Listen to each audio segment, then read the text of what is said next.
في قرية ميلانسيل هاي كان مكان يعني بيحبوا الأماكن، المخابرات بتحب الأماكن الصغيرة، القرى يعني، هاي القرى بيحبوها. ليش؟ لأنه حركتك فيها محصورة، يعني معروف محصورة جدا. فمثلا هناك في هذا المكان انوجد أشخاص، مثلا أحد العساكر المنشقين عن، أو أحد عساكر اللي خادمين بجيش بشار، وخلص او سحب حاله، فيش على قولتهم او سوى الشغله، اجا درزي علوي سمعوا لي شو ما كان جنسه يكون، فلسطيني عربي سوري كردي، بالمختصر مفيد من مكونات الشعب السوري بمختلف اطيافه. فبتيجي يا معلم بلبسوك شخصيته، بلبسوك. المهم ساعوا في ميلانسيل لبسوني شخصية الشخص العسكري اللي جاي وبيستاهل، يعني عسكري شو يعني، او مسيحي او شي شغله، يعني بركي بتستاهل انت تتخوز، الناس يخوزقوك والناس يحاربوك وهي. فالبس شخصية العساكر. ليش؟ لانك انت دفعت البدل العسكري. انا دفعت البدل العسكري سنة 2010 بشهر 2 على $6500. ف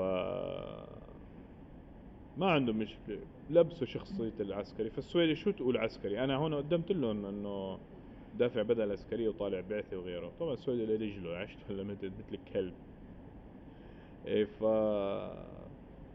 مختصر مفيد، أعلنوني جماعتنا السوريين في قرية ميلانسيل في شمال السويد ايشنسفيك، أعلنوني شخص شبيح أو جندي أو متورط أو متورط أو قاتل، وأنت شغلتك شغلة، وأنت تهم.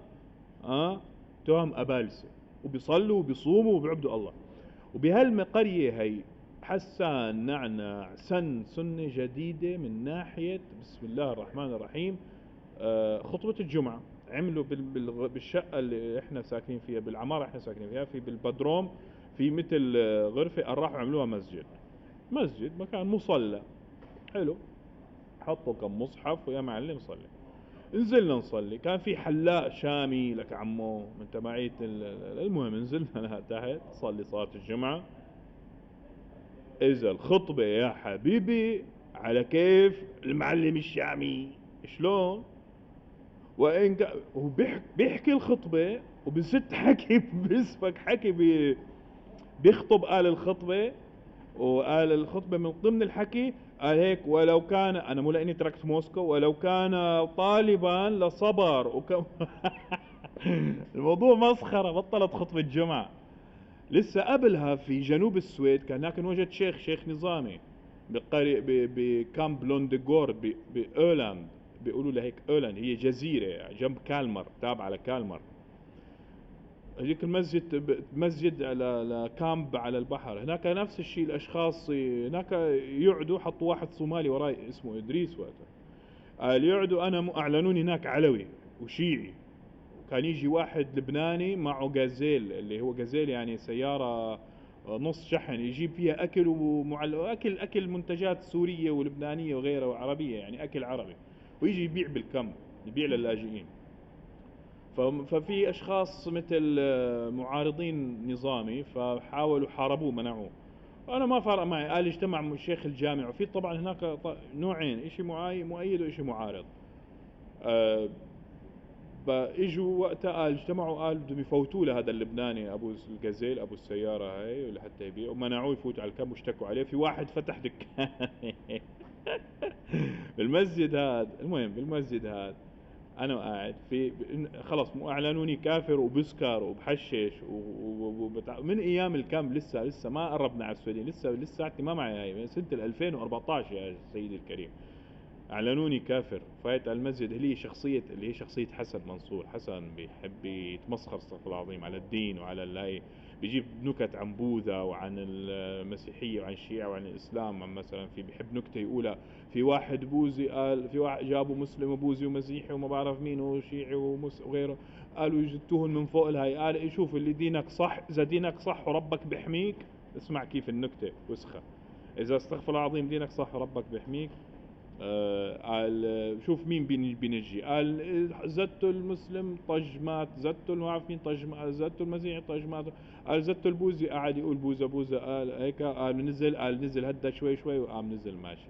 ويقعد يضحك وكل نكته على هالمبدأ. افتح صفحته على الانترنت بتلاقي استغفر الله العظيم كلها مثلا في منصة بيقولوا بسم الله الرحمن الرحيم يفتحوا وبتنزل فيهم منصة بيقعدوا يضحك، بتصيد النكت اللي بتحارب الإسلام. هي حسن منصور شخصيته. ليش أنا محارب؟ لأنه تفهم إنه أنت عم الروسي عم بيعطيك خازوق، يعني ما بيقتلك خازوق بيبينيك حياتك لا لا لا لا لا لا لا للأبد الآبدين. يبقى افهم معك. فأنت في المسجد هذا في شخص اسمه إدريس والله الأعلم إريتري أو صومالي، حط هيك وانا خلصنا صلاة سلمنا، ومثل بعد صلاة العشاء قال الشيخ بيحكي قصة كان يفسر سورة سيدنا يوسف، قال حط هيك وبرجله مثل هيك طلع حط رجله هيك ورفسني. انا عاد طلعت هيك قلت معقول انه هذا الشخص يمكن بده يبعد ويمكن انا قلت هيك يا ولد مسجد هذا يعني، ما اكيد هذا الشخص ما قصده يرفسني، بس حسيت الظهر رجله الظهر حجمه صغير هو، انا قلت هذا معقول الشخص بده يبعد او يرف او شغله بالغلط أو. المهم سحبت حالي وقعدت حطيت ظهري على الحيط وقعدت. بس بعد فترة بشمال السويد حطوا لك اياه وعلى اساس انه مثل باص على محطة باص. خلصنا اللغة تعليم اللغة السويدي ورجعنا بالليل بدنا نرجع على السكن، فحاط بالباص هو اجى متأخر والباص خلص بعد وقال انا صرت اقول له يا اخي هذا ترى وقف له حرام كذا اخر باص هذا.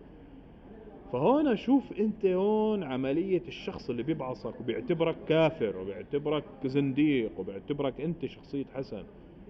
انسى انت ربيان في المدينة المنورة وبتعرف الله وبتعرف محمد وبتشهد لا اله الا الله وبتشهد محمد رسول الله وبتصلي وبتصوم انت قاعد كذاب وقاعد منافق. انت تتبع للعلويين وتتبع فعموما حسبنا الله ونعم الوكيل. الأسلوب اللي بيتم التعامل فيه أسلوب وسخ، شيء يطوف عن يعني التواجد في إنك تتوجد أنت إنسان تعودت في موسكو مثلا بطريقة ما إنك تشتغل كمهندس تبني مشاريع، تيجي لا في الشارع وبيجيبوا الشخص اللي أقل منك ليقهرك ليموتك قهر، يقول لك هو اللي راح ياخذ صفة المهندس وهو اللي راح يتعامل ويشتغل وياخذ راتب، وإذا ما راح نساعده يتحسن ويصير أموره، وراح نجيب الأشخاص المجانين هون اللي بالشارع اللي بيحكوا حالهم نحسن أمورهم ونحسنهم ونظبطهم، وإنت راح نوصلك لمرحلتهم تصير تمشي بالشارع مجنون تحكي نفسك. عداك عن الأشخاص واستخدموا هون أسلوب كمان بالأوتيل مثلا بتفوت أو غير الأوتيل من أيام روسيا، شخص مرأة أو رجل بيحكوك مثلا بصفة الأمر، انه ورجيهم باسبورك احكي ما بعرف بدك مثلا جاي انت عم تحكي بيقول له لا اعمل هيك ورجيهم باسبورك واعمل شو كذا اعمل، بيعطوك اوامر بالشيء او بيصيحوا عليك او كنوع من انواع لا نظف حال لا اعمل شغله لا سوي هيك لا قول هيك لا انت مو هيك لا بتلاقي حالك انت ملخوم طول الوقت، مو مسموح لك تعيش حياة كريمة. هاي السويد يعني يلي تعذب تحت سجون بشار الأسد اجى لهون زد كم كلمة عذبني، أو هو منتحل شخصية معارض وعذبك. إنه تعذب يا أخي مو تتعذب وين المشكلة؟ تعذب لك ضيع كم سنة والله آلة ضيع كم سنة من حياتك. احنا بناتي مع أولادي ضاع لهم 3 4 5 سنين من حياتهم، ضيع لك كم سنة من حياتك. وانت بتعرف إنه أنا مواليد المدينة وعايش بروسيا وماكل خوازيق بالسعودية وماكل خوازيق بسوريا وبروسيا وما دخلنا بشيء يعني، لا عم بتعامل لا عم بيعاملني وكأني انا انسان افهم في كيف المخابرات بتعيش. هذا اللي عم بحكيه من كتر ما بتشوف من قدامك بعبيص وبعبصة ومنيكة، ولا وعامل انا وكأني شيء مهم ويفهم وشيء يتعامل مع الاجهزة الامنية بسلاسة ومتمرس والله العظيم الحرب اللي بتتعرض لها والاذلال هذا الشيء مؤسف جدا. حسبنا الله ونعم الوكيل، حسبنا الله ونعم الوكيل، إنا لله